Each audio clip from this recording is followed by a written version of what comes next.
الحمد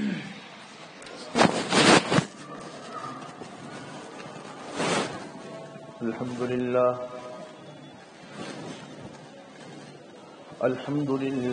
وحده والصلاة والسلام على من لا نبي بعده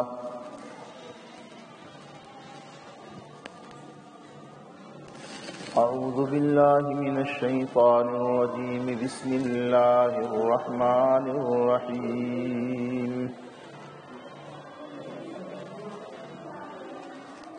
قد أفلح المؤمنون الذين هم في صلاتهم خاشعون والذين هم عن اللغو معرضون والذين هم للزكاة فاعلون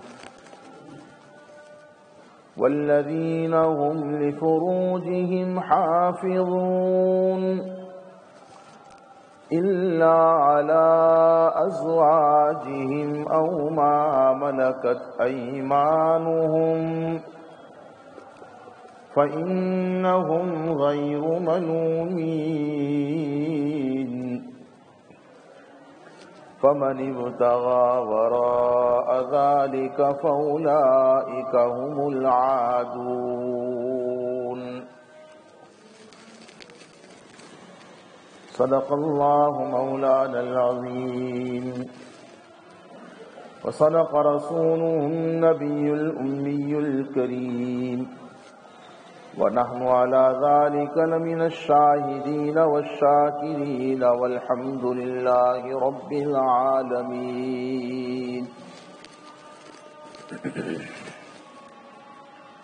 اللہ تبارک و تعالی نے دنیا انسانیت کی ہدایت کے لیے قرآن پاک کو نازل فرمایا. قرآن صرف مسلمانوں کی ہدایت کے لیے نہیں ہے. قرآن کہتا ہے شہر رمضان الذی انزل فیہ القرآن ھدی للناس. اس کا مطلب یہ ہے قرآن اللہ کی کھلی کتاب ہے سب کے لیے. دنیا کا جو شخص بھی اس کی ہدایتوں سے فائدہ اٹھانا چاہے اللہ کی تو عین منشا یہ ہے, کوئی روکنے والا نہیں. اور ہماری دعوت بھی صرف مسلمانوں تک محدود نہیں ہونی چاہیے.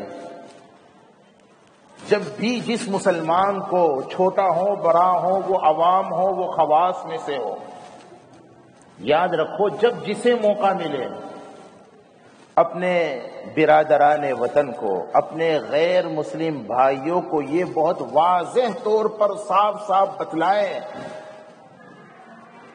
کہ جیسے اللہ کی کتاب ہمارے لیے ہے وہ تمہارے لیے بھی ہے. اللہ تبارک و تعالی نے ساری انسانیت کی ہدایت کے لیے قرآن تو نازل کیا, البتہ اس کی ہدایتوں سے عموماً وہ لوگ فائدہ اٹھاتے ہیں جن کی زندگی میں اللہ کا ڈر ہے, تقویٰ ہے. اس لیے دوسرے مقام پر ھدی للمتقین فرمایا کہ اس سے ہدایت وہی پاتے ہیں جن کی زندگی میں تقویٰ ہے, اللہ کا ڈر ہے, اللہ کا دھیان ہے. اس کا مطلب تو یہ بھی ہے کہ جو نام کے مسلمان ہیں لیکن ان کا دل اللہ کے ڈر سے خالی ہے, اللہ کی محبت سے خالی ہے, دل میں اللہ کا دھیان, اللہ کا خیال, اللہ کا استحضار نہیں ہے, وہ قرآنی ہدایات اور تعلیمات سے ایسا فائدہ نہیں اٹھاتے جیسا اٹھانا چاہیے. ورنہ یہ حقیقت ہے میرے بھائیوں, کئی دنوں سے آپ جو مضمون سن رہے ہیں, قرآن کی ساری تعلیمات اور ہدایات تو اپنی جگہ پر, اگر یہ جو چند صفات اہل ایمان کے لیے قرآن نے بیان کی ہیں, اگر یہ صفات ہم اپنے اندر اختیار کر لیں تو بھی یقینی طور پر ہم کامیاب ہیں. کامیابی سے مراد آخرت کی کامیابی ہے. اور وہ صفات 7 صفات جس کا تذکرہ سورہ مؤمنون کی ابتدائی آیات میں حق تعالی نے فرمایا، 4 کا تفصیلی تذکرہ آپ سن چکے۔ اب میں مضمون کو سمیٹنا چاہتا ہوں، کوشش کروں گا کہ انشاءاللہ بہت جلدی یہ مضمون سمیٹ لوں۔ اس سے آگے بہت سے واقعی کامیاب اور بہت بہترین مضامین ہیں، اگر ہمیں شوق ہے، دلچسپی ہے تو انشاءاللہ العزیز وہ مضامین بھی آپ کے سامنے بیان کیے جائیں گے۔ جنت الفردوس کے وارثین مؤمنین کاملین کی جو 7 صفات بیان کی تھی، اس میں پہلی صفت تھی الذین هم فی صلاتهم خاشعون، خشوع اور خضوع کے ساتھ نماز پڑھتے ہیں اور ہر عبادت خشوع اور خضوع کے ساتھ اللہ کو خوش کرنے کے لیے دھیان اور توجہ کے ساتھ۔ پہلی صفت کا خلاصہ۔ کامیاب مؤمنین کی جو دوسری صفت بیان ہوئی ان آیات مبارکہ میں، والذین هم عن اللغو معرضون، لغو والی باتوں سے، لغو والے کاموں سے، بیکار کے کاموں باتوں سے وہ اپنے آپ کو دور رکھتے ہیں، کوئی بے مقصد کام نہیں کرتے ہیں۔ اور یہی ہونا چاہیے ہمیں بھی، بے مقصد کوئی کام نہیں کرنا چاہیے، بلکہ بے مقصد کوئی بات بھی نہیں کرنی چاہیے، ورنہ ہم خود اپنا وزن گھٹاتے ہیں، ہم خود اپنا مرتبہ اور مقام کم کرتے ہیں۔ جب آدمی بے مقصد کام کرتا ہے نا تو اس کا وزن اس کے گھر والوں میں بھی، اس کے ارد گرد والوں میں بھی، سماج میں اس کا وزن اور اس کا مقام کم ہو جاتا ہے، اس کے ہم خود ذمہ دار ہیں۔ ہمیں چاہیے کہ ہم با مقصد کلام بھی با مقصد کریں اور کام بھی، کوئی بے مقصد کام اور کلام نہ کریں۔ دوسری صفت کا خلاصہ یہ ہے۔ تیسری صفت کا خلاصہ والذین هم للزکاة فاعلون، اگر وہ صاحب نصاب ہیں تو زکوٰۃ ادا کرتے ہیں، اس کا اہتمام کرتے ہیں، صاحب نصاب ہیں تو بھی، نہیں ہیں تو بھی اپنے نفس کا وہ تزکیہ کرتے ہیں، بری صفات سے، بری عادات اور اخلاق سے اپنے آپ کو بچانے کا اہتمام کرتے ہیں۔ اس تیسری صفت کا خلاصہ یہ ہے۔ اور چوتھی صفت جو بتلائی تھی والذین هم لفروجهم حافظون، اپنی شرمگاہوں کی وہ حفاظت کرتے ہیں۔ اس پر ہم کچھ عرض کر رہے تھے، ایک مطلب تو اس کا علماء نے جو بیان کیا وہ غالباً سن چکے آپ۔ شرمگاہوں کی حفاظت کا مطلب یہ ہے کہ جو ستر ہے، مردوں کا ستر ناف سے لے کر گھٹنے تک، عورت کا ستر چہرہ، ہاتھ کے 2 پنجے اور پیر کے پنجے کے علاوہ پورا جسم ستر ہے، اور چہرہ ستر میں جو داخل نہیں، اس کا مطلب یہ ہے کہ نماز میں اگر چہرہ عورت کا کھلا ہوا رہے اور اس حالت میں نماز پڑھے تو نماز ہو جائے گی، ورنہ ہمارے علماء فرماتے ہیں جب باہر نکلنا ہو نا تو برقع ایسا ہو پردہ اس میں چہرے کا بھی آ جائے، چونکہ چہرہ تو مرکز حسن ہے، سارا جسم ڈھکا ہوا ہے، لیکن اگر چہرہ کھلا ہوا ہے تو بولو فتنے میں پڑنے کا اندیشہ ہے کہ نہیں ہے؟ خیر، میں نے ذرا سا اشارہ کر دیا، میں چاہتا تو ہوں کہ بات نہ پھیلے۔ شرم کی جگہوں یعنی ستر کی حفاظت کرتے ہیں، اپنا ستر کسی کے سامنے بے وجہ کھولتے نہیں۔ بہت سے مسلمان مرد بھی عورتیں بھی آج کل ایسے کپڑے پہنتے ہیں، بعض لوگ جاگنگ صبح میں جو چلنے کے لیے جاتے ہیں نا، اس وقت سوئمنگ کے وقت میں اور کسی کھیل کے وقت میں، جس سے ان کا ستر ظاہر ہو جاتا ہے، جو شرعاً حرام ہے، گناہ ہے، ناجائز ہے۔ اسی طرح ہم نے ایک اشارہ یہ بھی کیا تھا، بعض عورتیں ایسے کپڑے پہنتی ہیں جن سے ان کا ستر ظاہر ہو جاتا ہے۔ میرے بھائیوں، قیامت کی علامتوں میں سے یہ بھی ہیں، عورتیں کپڑا پہننے کے باوجود برہنہ اور ننگی ہوگی، اتنا باریک کپڑا پہنے گی یا اتنا تنگ کپڑا پہنے گی یا ایسے کپڑے پہنے گی کہ اس کا سطر ظاہر ہوگا۔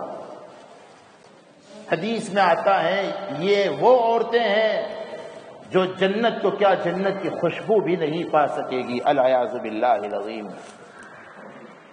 اپنی ماں بہنوں کے لباس پر بھی ذرا نظر رکھیے گا، ان کو اس طرح متوجہ کیجیے، یہ آپ کی ذمہ داری پہلے ہے، آپ کی مسجد کے امام وغیرہ کی ذمہ داری بعد میں ہے۔ کروں گے انشاءاللہ۔ بہرحال دوسرا مطلب یہ ہے کہ سطر کی تو حفاظت کرتے ہیں، واقعتاً شرمگاہ کی بھی حفاظت کرتے ہیں، کا مطلب یہ ہے زناکاری اور بدکاری میں مبتلا نہیں ہوتے ہیں، اگرچہ اس کا موقع ان کے لیے بھی ہوتا ہے۔ ایسا نہیں ہوتا کہ یہ جنت الفردوس کے جو وارثین ہیں مؤمنین کاملین، ایسا نہیں ہے کہ وہ نامرد ہیں، ان کے اندر مردانگی نہیں، ایسا نہیں ہے۔ اور یہ بات بھی نہیں ہے کہ ان کی زندگی میں ایسے مواقع آتے نہیں،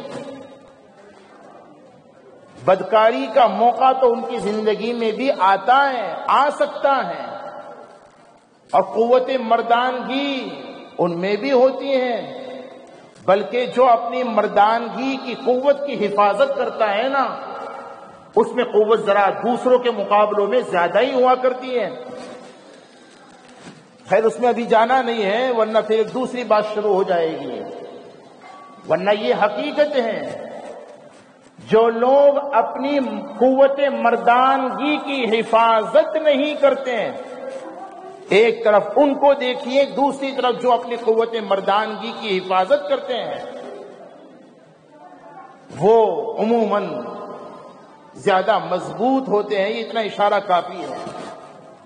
میں یہ عرض کر رہا تھا ایسا نہیں ہے کہ یہ اللہ والے اور یہ مؤمنین کاملین نامرد نہیں ہوتے ہیں، قوت مردانگی ان میں بھی کامل اور مکمل طور پر عموماً پائی جاتی ہیں، اور زنا اور بدکاری کے مواقع ان کی زندگی میں بھی پیش آتے ہیں، لیکن اللہ کے خوف کی وجہ سے، کسی کیمرے کی وجہ سے نہیں، اللہ کے خوف اور اللہ کے ڈر کی وجہ سے وہ بدکاری کے موقع پر، زنا کے موقع پر زنا سے بچ جاتے ہیں۔ بہترین مثال سیدنا یوسف کی قرآن نے پیش کی ہے نا؟ بہت مشہور واقعہ ہے، میں ذرا سا اشارہ کرتا ہوں۔ زلیخا نے سیدنا یوسف پر دورے ڈالے تھے، بہت ورغلایا تھا، ساری تفسیرات موجود ہیں قرآن میں، حدیث میں، اور سارے مواقع بنانے کے بعد پھر اس کے دعوت بدکاری دیتے ہوئے کہا تھا ہی تلک آ جاؤ۔ اس موقع پر سیدنا یوسف علیہ السلام کو کس چیز نے بچایا گناہ سے؟ اللہ کے ڈر نے۔ آپ نے صاف لفظوں میں فرما دیا قال معاذ اللہ، ہے نا؟ قرآن پاک میں فرمایا قال معاذ اللہ انہ ربی احسن مثواي انہ لا یفلح الظالمون۔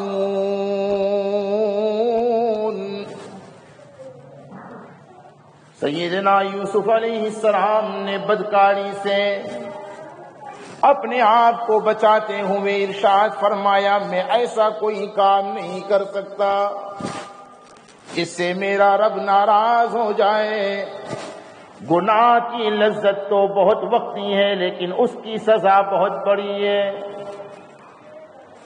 اے کاش یہ بات ہماری سمجھ میں اگر آ جائے نا تو اس بات کو سمجھ لینے کے بعد بھی بہت سے گناہ سے بچنا آسان ہے۔ صاحبو یاد رکھو گناہ کا جو مزہ ہے، گناہ کی بہت غور سے سنیے، گناہ کی جو لذت ہے وہ بہت وقتی ہے، بہت تھوڑی ہے، لیکن اس کے بعد جو اس کی سزا ہے وہ بہت بڑی ہے۔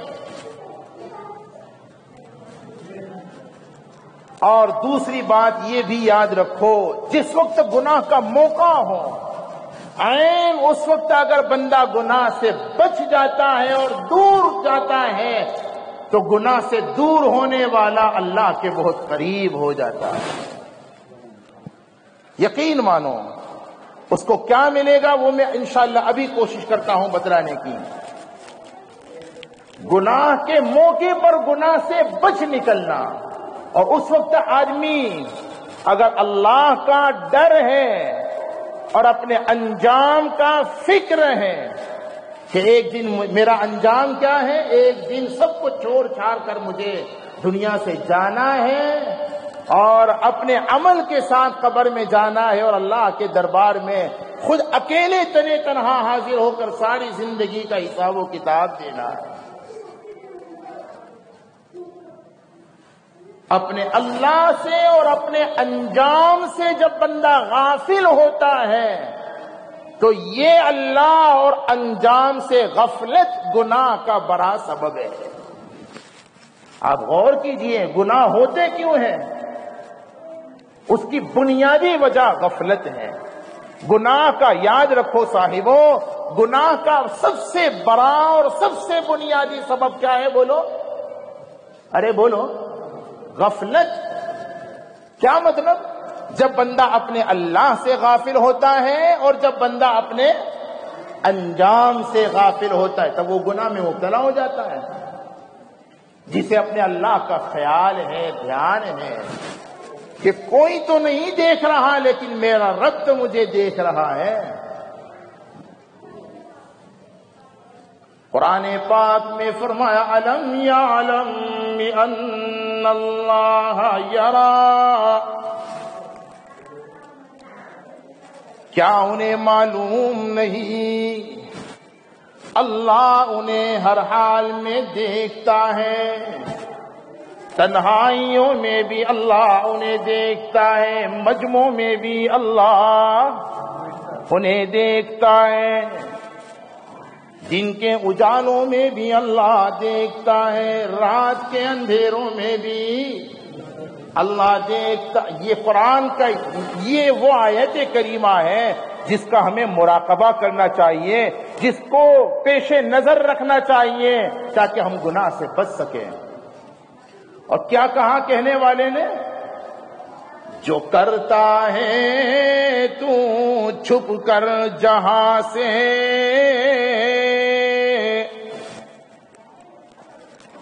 بیوی سے چھپ کر، ابا سے چھپ کر، اماں سے چھپ کر، گھر والوں سے چھپ کر، دنیا والوں سے چھپ کر جو برائیاں تم کرتے ہو،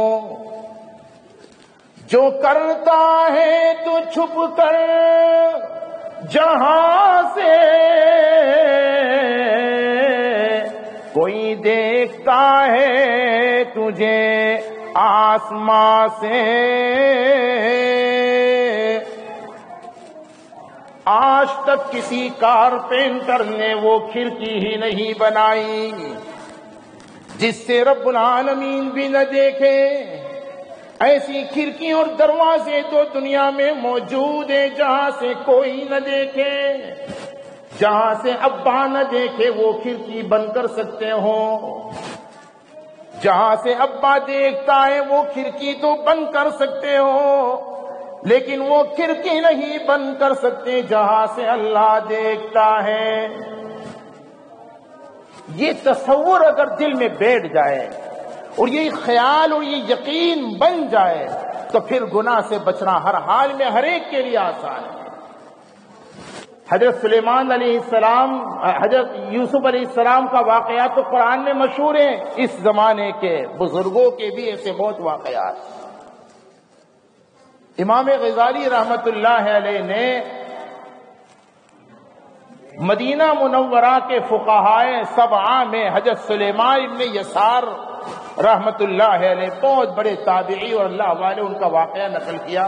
میں اختصار کے ساتھ عرض کرتا ہوں۔ چنانچہ مختصر یہ ہے کہ مدینہ منورہ سے حج کے لیے اپنے ایک ساتھی کے ساتھ آ رہے تھے، راستے میں ایک مقام پر ان کا قیام ہوا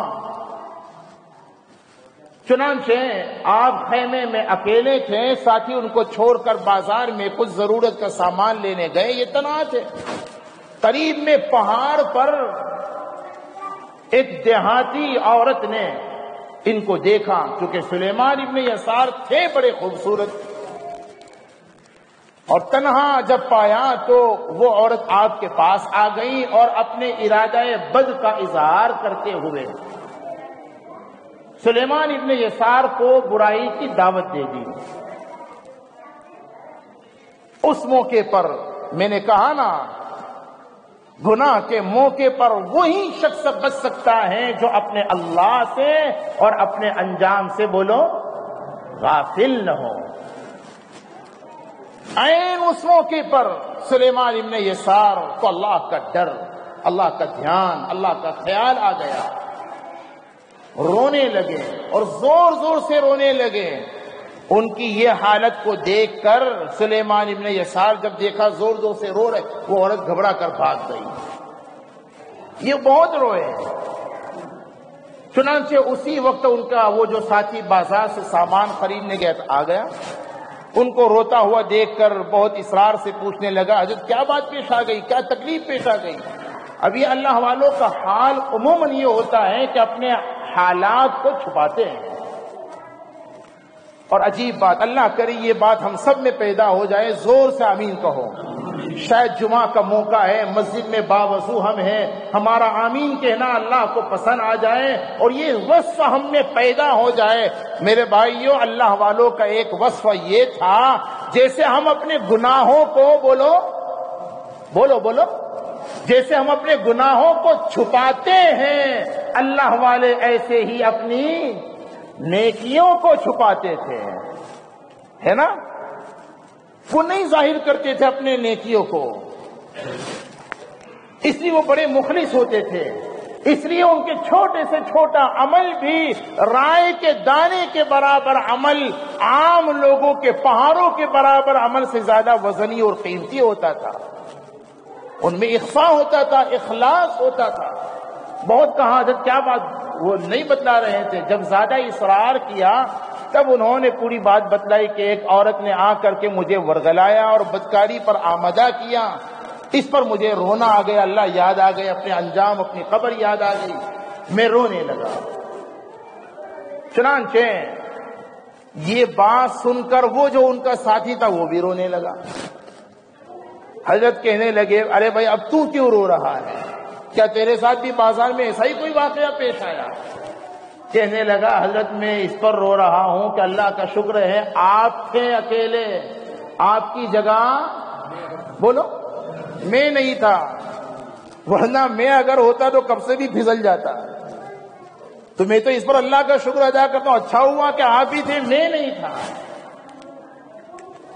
یہ بات آئی گئی ہو گئی۔ چنانچہ اس کے بعد سلیمان ابن یسار لکھا ہے کہ مکہ مکرمہ میں حج میں آئے، حج سے فارغ ہو کر طواف زیارت وغیرہ سے مطاف میں بیٹھے ہوئے تھے، آنکھ لگ گئی، کیا دیکھتے ہیں کہ سیدنا یوسف علیہ الصلوۃ والتسلیم ان کے سامنے کھڑے اور مسکرا رہے ہیں۔ سلیمان ابن یسار پوچھنے لگے، کون؟ خواب میں؟ عرض کیا کہ میں اللہ کا پیغمبر یوسف۔ حضرت یوسف علیہ السلام نے جب اپنا تعارف کروایا اور پھر فرمایا کہ تمہارا وہ جو واقعہ ہے بدکاری سے بچ جانے کا، انہوں نے کہا کہ حضرت آپ کا واقعہ بڑا عجیب تھا کہ اللہ نے آپ کو زلیخا کے فتنے سے، شر سے بچا لیا۔ خواب میں سیدنا یوسف فرماتے ہیں، جیسے میرا معاملہ عجیب تھا تمہارا معاملہ بھی ایسا ہی عجیب تھا۔ وجہ یہ ہے کہ تم نے ولی ہو کر کے وہ کام کیا جو وقت کے نبی نے کیا تھا۔ واقعہ یہ ہے، عین گناہ۔ نوجوانوں، آج انٹرنیٹ نے اور موبائل نے اور اس کے غلط استعمال نے زنا کے بہت سارے مواقع بہت سو کے لیے آسان کر رکھے ہیں۔ یاد رکھو، ایسے موقع پر زناکاری سے بچ جانا۔ روزانہ آپ کو آفر نہیں مل رہے فرینڈ شپ کے، یہ کیا ہے؟